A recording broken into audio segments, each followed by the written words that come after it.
43-year-old Warrington seemed unaffected as the 15-year sentence was passed for unlawfully taking away, false imprisonment and for blackmail. He stood impassively in the dock as the judge told him that he was satisfied that he'd planned the kidnapping for some months.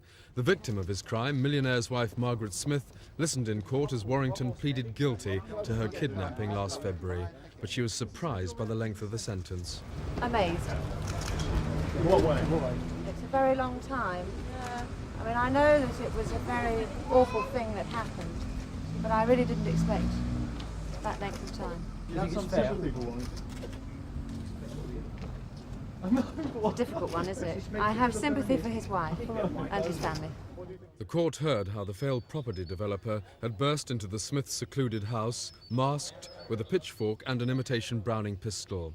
He'd driven Mrs. Smith away in the boot of a hired car. She was held handcuffed in the boot for 20 hours before being taken to a room above an antique shop owned by Warrington's wife. She was imprisoned there for 4 days, chained to the floor and given only 3 biscuits. Police showed off the child's sound distorter. It produces a Dalek voice that Warrington used to talk to her. Warrington also spoke through it during his many phone calls to Mr. Smith, demanding £500,000 ransom which wasn't paid. This is Warrington's distorted voice.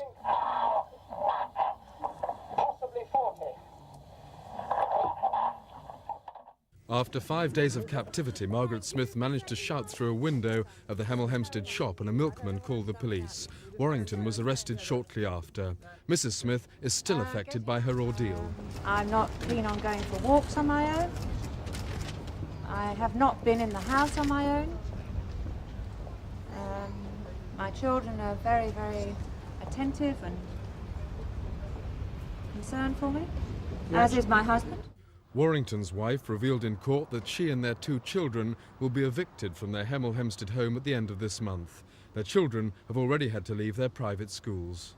This was the heart of John Warrington's problems, his house. It and the land behind it had mortgages on it totalling £755,000, and the interest charges were mounting up at £1,000 a week. It was a nightmare.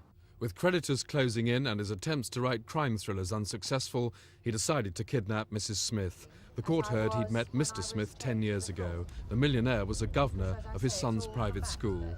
Now the Warrington family are financially ruined, and Warrington's victim, although in good spirits, is still frightened of being alone. Simon Neve, Thames News. Thank you. Thank you.